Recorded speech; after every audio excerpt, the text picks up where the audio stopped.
car, Cindy always bitches at me all the time. She always tells me which way to go, and I act like a dumbass. I'm so turned on. I act like I'm fucking stupid, but I love how she bitches at me. And when she fed me pudding, I was turned on. I felt like a baby. I felt like I was going back in time.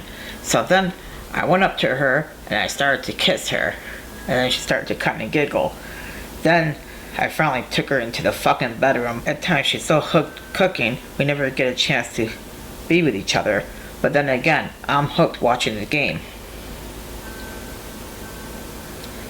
I couldn't stop thinking about that pudding I had, so I barely slept again. While that happened, I actually started to write. I never thought I would be a writer, but I started to write, and non-stop I was fucking writing. And I kept thinking, what if I write about that fucking pudding? She was using that baby spoon on me, and I really felt like I was being babied. But now it seems like Cindy doesn't want to feed me any more pudding. I know I'm like a big baby in her eyes. She kept saying to me, baby, baby, baby. That's when I knew I fell for her.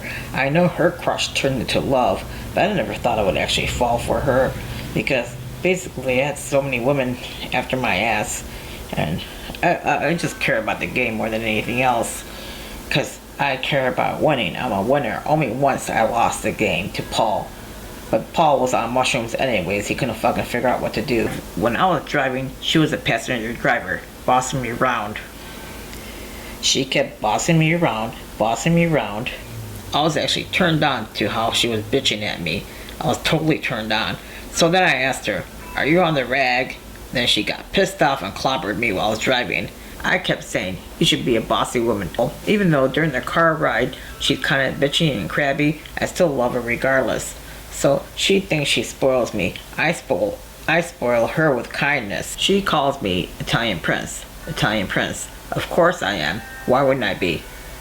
So she catches on pretty quickly sometimes, but sometimes she thinks I'm a dumbass. I'm not a dumbass, but I've dealt with many dumbasses.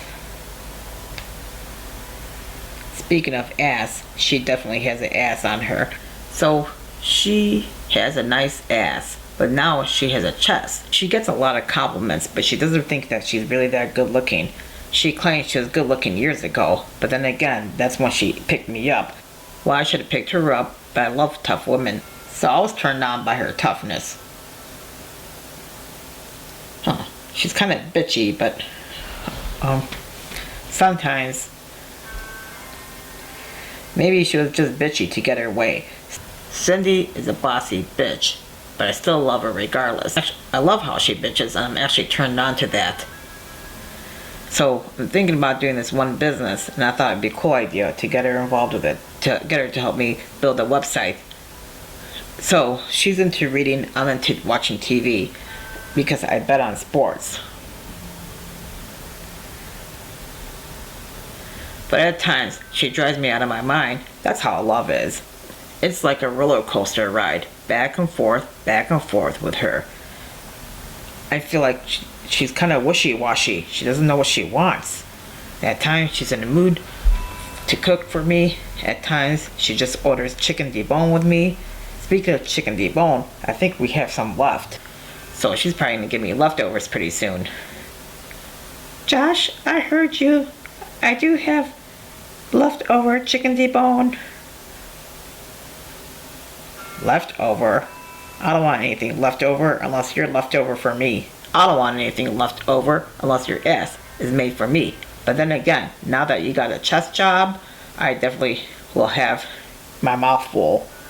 I knew you'd think dirty thoughts, Josh. Oh, sorry. I can't help myself. You're so stressed out. You kept thinking this, thinking that, bitching at me. I was thinking that last night, since you fucking pissed me off. Well, not pissed me off, you're just pissed off yourself. I was thinking you do need some action. Then you read my mind.